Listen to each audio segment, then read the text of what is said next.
Bullies filmed a deaf elderly woman crying outside a diner. Then the bikers showed up.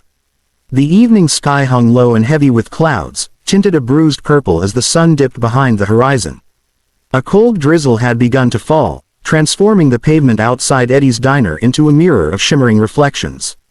It was the kind of weather that made most people hurry indoors. But one elderly woman stood alone beneath the flickering neon sign, her thin shoulders trembling under a faded beige coat. Her name was Mrs. Helen Ward, a quiet, gentle woman in her 70s. Known to a few locals as the lady who lived alone at the edge of town, she rarely ventured far without her small notebook, the one she used to communicate ever since she lost her hearing 10 years ago. Tonight, she clutched that notebook tightly to her chest as she tried to make sense of the world around her. Her bus had dropped her off at the wrong stop. A small mistake for most people, but for someone who couldn't hear announcements, instructions, or warnings, it turned into confusion and fear. She had planned to meet an old friend for dinner at this diner, but now she wasn't sure if she was even in the right place. The wet ground, the indistinct lights, the muffled faces, it all felt overwhelming. And then came the laughter. Not the warm kind, not the kind that invites you in, but sharp, cruel laughter that cuts.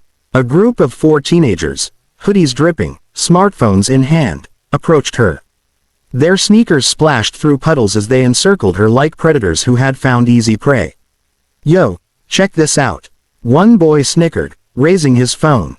"Old lady's lost or something." Another leaned in close to her face and waved dramatically.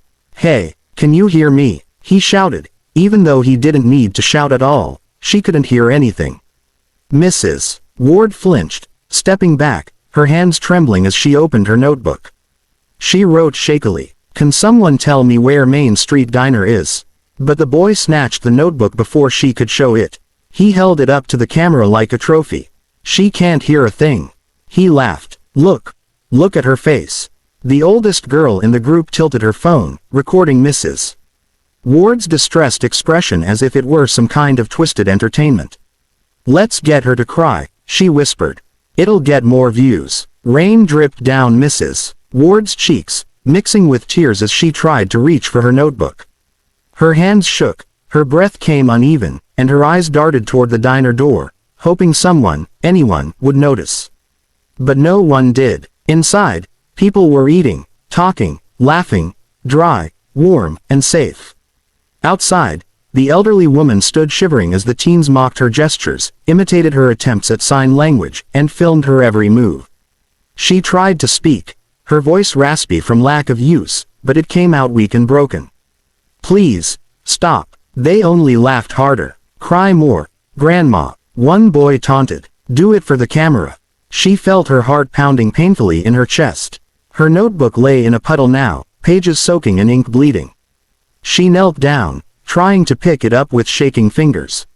And that was when she felt a shadow fall over her. At first, she thought it was another bully. Another cruel face ready to laugh at her pain. But when she looked up, she saw something very different. A towering figure stood behind the teenagers, broad shoulders clad in a leather jacket, arms tattooed, boots heavy with rain and road dust. His beard dripped with water, but his eyes burned with something fierce and dangerous. Then came another rumble, and another, and another. The sound grew louder, deeper, unmistakable. Motorcycles. One by one, 6 massive Hells Angels bikers pulled into the parking lot, engines growling like thunder. Their headlights cut through the darkness, casting long shadows across the pavement. Rain hissed against chrome and steel.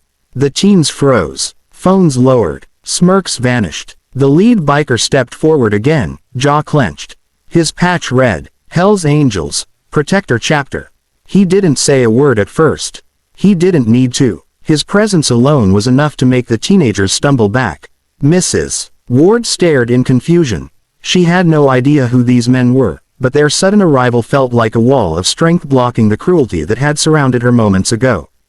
The tallest biker, a man with a deep scar across his eyebrow, crouched down beside her.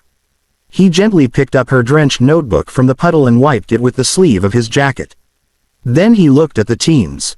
And when he spoke, his voice was low, steady, and deadly calm. "What exactly," he growled, "do you think you're doing to this lady?"